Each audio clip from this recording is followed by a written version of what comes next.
কৃষ্ণং জগদ্গুরুং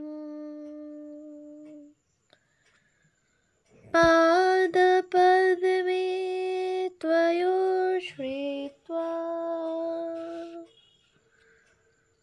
প্রণমামি মুহুর্মুহু। পূজনীয় শ্রীযুক্ত মানদাশঙ্কর দাশগুপ্ত মহাশয়ের রচনা শ্রী শ্রীমা শারদামণি দেবী গ্রন্থ থেকে পাঠ। পৃষ্ঠা সংখ্যা 210।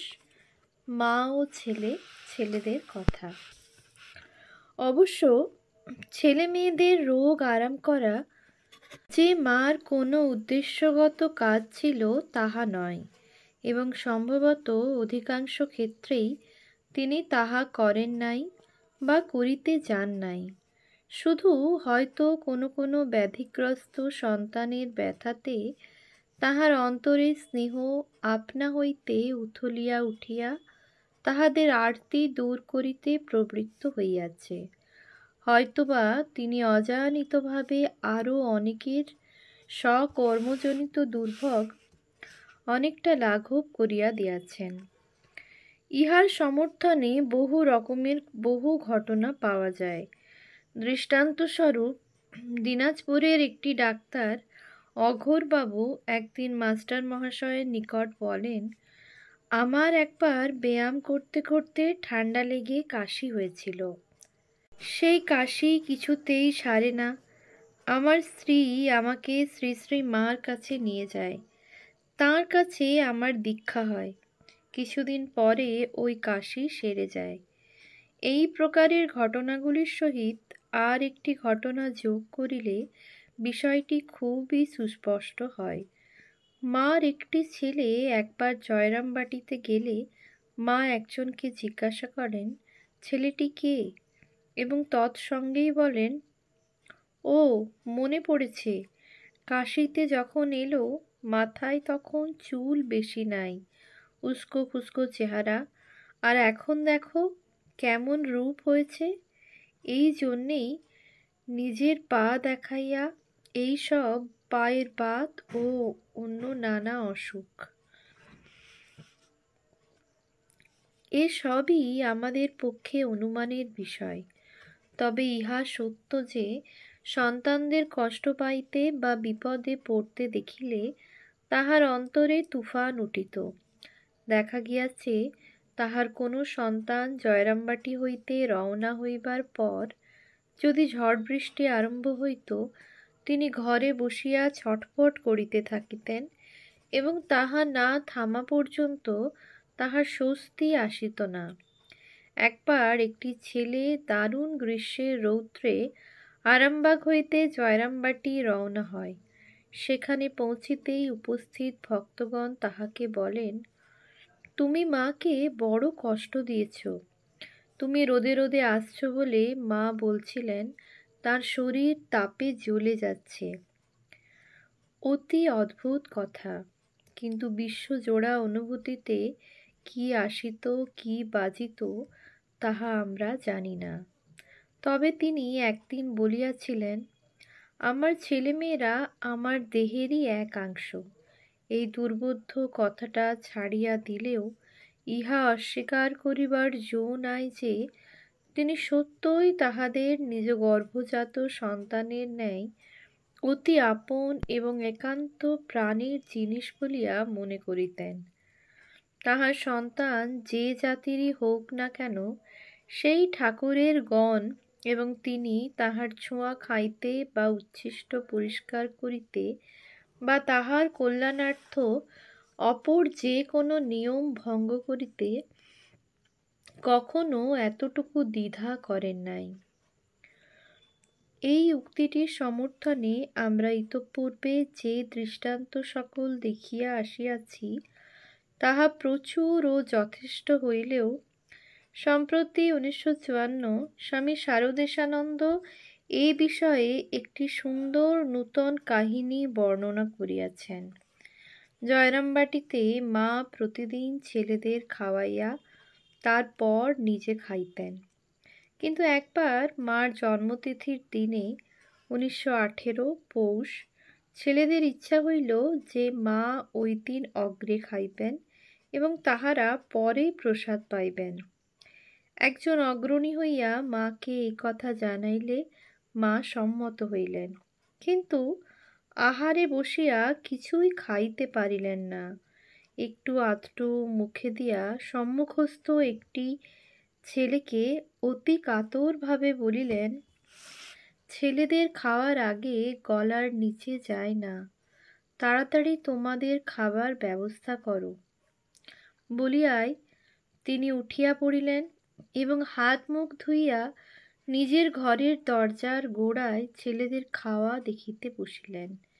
এইভাবে মার খাওয়া নষ্ট হইয়াছে সংবাদ পাইয়া ছেলেরা লজ্জিত ও দুঃখিত হইয়া তাড়াতাড়ি আসিয়া খাইতে বসিলেন এবং তখন মার প্রাণের উদ্বেল ভাব শান্ত হয়। ব্রাহ্মণ হইয়া তিনি কেন এরূপ করেন প্রশ্ন করিলে তিনি একজনকে বলিয়াছিলেন, ওদের অর্থাৎ ছেলে মেয়েদের জন্যে আমি সব করতে পারি, করিয়াছেনও সব। তাহার অনন্ত কাহিনী, অনন্ত রূপ, তাহার সবই যে উদ্ধার করা গিয়াছে তাহা নয়। যাহা উদ্ধার করা গিয়াছে তাহারও অতি সামান্যই আমরা উল্লেখ করিতে পারিয়াছি। তবে মা তাহার ছেলেদের জন্য সবই করিতে পারিতেন, এই একটি কথাই আমাদের পক্ষে যথেষ্ট, আর দৃষ্টান্ত অনাবশ্যক। কোঠার রামেশ্বর ও তৃতীয়বার কাশী ভ্রমণ। কোঠারে আমরা দেখিয়াছি 1909 সনের 9 জ্যৈষ্ঠ তারিখে মা প্রথম উদ্বোধনের বাড়িতে আসেন। সেবার তিনি ওই বাড়িতে পানি বসন্ত রোগে আক্রান্ত হন এবং মাত্র 6 মাস সেখানে থাকিয়া 30 কার্তিক জয়রামবাটি ফিরিয়া যান। পরবর্তী বৎসর 1910 তিনি যখন কলকাতায় আসেন তখন তাহার শরীর তত ভালো ছিল না। সেই অবস্থায় ক্রমাগত দীক্ষা দিয়া উহা আরও খারাপ হয়। এই সময়ে বলরামবাবুর স্ত্রীর বিশেষ ইচ্ছা হয় যে তিনি মাকে তাহাদের উড়িষ্যা জমিদারির অন্তর্গত কোঠারের বাড়িতে লইয়া যাইবেন। তাহার একান্ত অনুরোধে মা 1910 সনের 18 অগ্রহায়ণ তারিখে কলকাতা হইতে রওনা হন। সঙ্গে শুকুল মহারাজ, কৃষ্ণলাল মহারাজ, শ্রীযুত আশু মিত্র এবং রাধু, রাধুর মা, গোলাপ মা, রামবাবুর মা অর্থাৎ বলরামবাবুর স্ত্রী এবং নিতাইয়ের মা, বলরামবাবুর ভ্রাতৃবধূ। রামবাবু অর্থাৎ বলরামবাবুর পুত্র নিজেও ইহাদের সহিত যান। মা 1910 সনের 19 অগ্রহায়ণ তারিখে কোঠারে পৌঁছেন এবং 2 মাসের উপর সেখানে ছিলেন। কোঠারে মা রামবাবু ও শিলং, কটক প্রভৃতি স্থান হইতে আগত আরও কয়েকটি ভক্তকে দীক্ষা দেন। ইহা ছাড়া মা এখানে একটি অভিনব অনুষ্ঠান করেন। কোঠারের পোস্টমাস্টার শ্রী দেবেন্দ্রনাথ চট্টোপাধ্যায় একটি খ্রিস্টান মেয়েকে বিবাহ করিবার জন্য খ্রিস্ট ধর্ম গ্রহণ করিয়াছিলেন, কিন্তু বিবাহের কিছুকাল পরে মেয়েটি তাহাকে পরিত্যাগ করিয়া চলিয়া যায়। ইহাতে তিনি যার পর নাই অনুতপ্ত হইয়া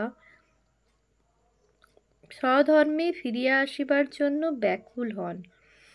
শ্রীযুত আশুবাবু ও রামবাবু প্রভৃতি সমস্ত বিষয় মার নিকট নিবেদন করিলে মা তাহার শুদ্ধির আদেশ দেন। তদনুসারে তিনি সরস্বতী পূজার পূর্বদিন মস্তক মুণ্ডন ও প্রায়শ্চিত্ত করিয়া কৃষ্ণলাল মহারাজের নিকট হইতে যজ্ঞোপবীত ও গায়ত্রী মন্ত্র প্রাপ্ত হন।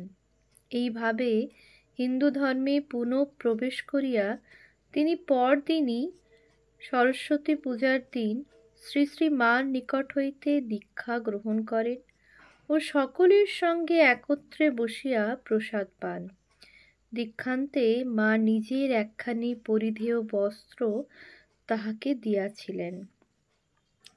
এইবার মার উপস্থিতির জন্য রামবাবুদের কোঠারের বাড়ির সরস্বতী পূজায় খুব ঘটা হইয়াছিল। রাত্রে উড়ে যাত্রা শুনিয়া মা এত খুশি হইয়াছিলেন যে তিনি পরের দিনও সরস্বতী দেবীর পূজা ও ওই যাত্রাভিনয় করিতে আদেশ দেন। তৃতীয় দিন প্রতিমা বিসর্জন করা হয়। কোঠারের উল্লেখযোগ্য অপর কয়েকটি ঘটনার বিবরণ আমরা পূর্বেই দিয়াছি।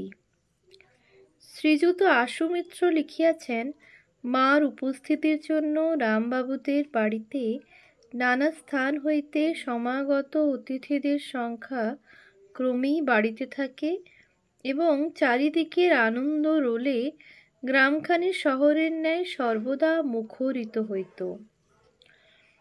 রামেশ্বর দর্শন। কোঠারে থাকিতে মার মনে রামেশ্বর দর্শনের বাসনা জাগে। এই বিষয় পত্র দ্বারা শরৎ মহারাজ ও শশী মহারাজকে স্বামী রামকৃষ্ণানন্দ জানানো হইলে তাহারা অত্যাবশ্যকীয় সমস্ত ব্যবস্থা করিলেন। শশী মহারাজ এই সময়ে মাদ্রাজ মঠের অধ্যক্ষ ছিলেন। মাঘ মাসের শেষে 1911 মা কোঠার হইতে রামেশ্বর অভিমুখে যাত্রা করেন। কলকাতা হইতে যাহারা তাহার সঙ্গে আসিয়াছিলেন তাহারা সকলেই তাহার সঙ্গী হইলেন। মা ভদ্রক স্টেশন হইতে মাদ্রাজ মেলে উঠিলেন। রামবাবু কিছু দূর সঙ্গে আসিয়া খোর্দা রোড স্টেশনে নামিয়া পুরী ফিরিয়া গেলেন। প্রাতঃকালে গাড়ি চিল্কা হ্রদের ধার দিয়া চলিল। তখন হ্রদ হইতে মনোরম হাওয়া বহিতেছিল। তীরে সারি সারি বকের শ্রেণী, কোথাও গা ঝাড়িতেছে, কোথাও আহার খুঁজিতেছে, কোথাও বা পাহাড় হইতে উড়িয়া আসিয়া তীরে নামিতেছে। দৃশ্যটি দেখিয়া মা বালিকার ন্যায় আনন্দ করিতে লাগিলেন এবং সকলকে ডাকিয়া তাহা দেখাইলেন। আকাশে একদল নীলকণ্ঠ পাখি উড়িতেছিল। তাহা দেখিয়া মা হাত জোড় করিয়া নমস্কার করিলেন। সকাল 8টার সময় গাড়ি গঞ্জাম জেলার বহরমপুর স্টেশনে পৌঁছিল। শশী মহারাজের বন্দোবস্তে কেলনার কোম্পানির বাঙালি ম্যানেজার কয়েকজন মাদ্রাসজি ভক্তসহ স্টেশনে অপেক্ষা করিতেছিলেন। মা সেখানে গাড়ি হইতে নামিয়া একটি পূর্ব নির্দিষ্ট বাড়িতে উঠিলেন ও তথায় একদিন বিশ্রাম করিলেন। বৈকালে কয়েকটি মাদ্রাজি ও গঞ্জামি ভক্ত কলা ও নারিকেল লইয়া তাহাকে দর্শন করিতে আসেন। পরদিন সকালে মা পুনরায় মাদ্রাজ মেলে উঠিলেন। পথে গাড়ি হইতে ওয়াল্টেয়ারের পর্বত গাত্রে সারি সারি অট্টালিকা দেখিয়া তিনি আনন্দিত হইয়া বলেন, দেখো দেখো, ঠিক যেন ছবিখানি। গাড়িতে মা দ্বিতীয় শ্রেণীর যাত্রী ছিলেন, কিন্তু রাত্রে তিনি নিচের গদিতে শুইতে চাহিতেন না। কারণ বহুকাল পূর্বে বৃন্দাবনের পথে ঠাকুর যে তাহাকে ইষ্ট কবচ সম্বন্ধে সাবধান করিয়া দিয়াছিলেন তাহা তিনি ভুলেন নাই। একদিন এক রাত্রি গাড়িতে থাকিয়া মা পরদিন দুপুর বেলায় মাদ্রাজ স্টেশনে পৌঁছিলেন। শশী মহারাজ সেখানে কয়েকজন মাদ্রাজি ভক্তসহ 3খানি মোটর গাড়ি লইয়া অপেক্ষা করিতেছিলেন।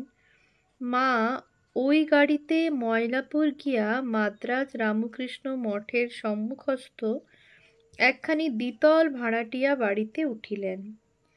তিনি প্রায় 1 মাস সেখানে ছিলেন এবং পূজনীয় শশী মহারাজ তখন মঠে না খাইয়া মার বাড়িতেই 2 বেলা আহার করিতেন।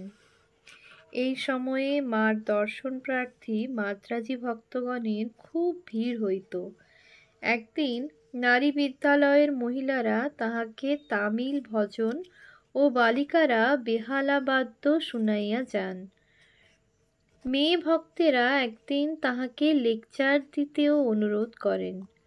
তাহাতে মা বলেন, আমি লেকচার দিতে জানি না, যদি গৌরদাসী আসতো সে দিত।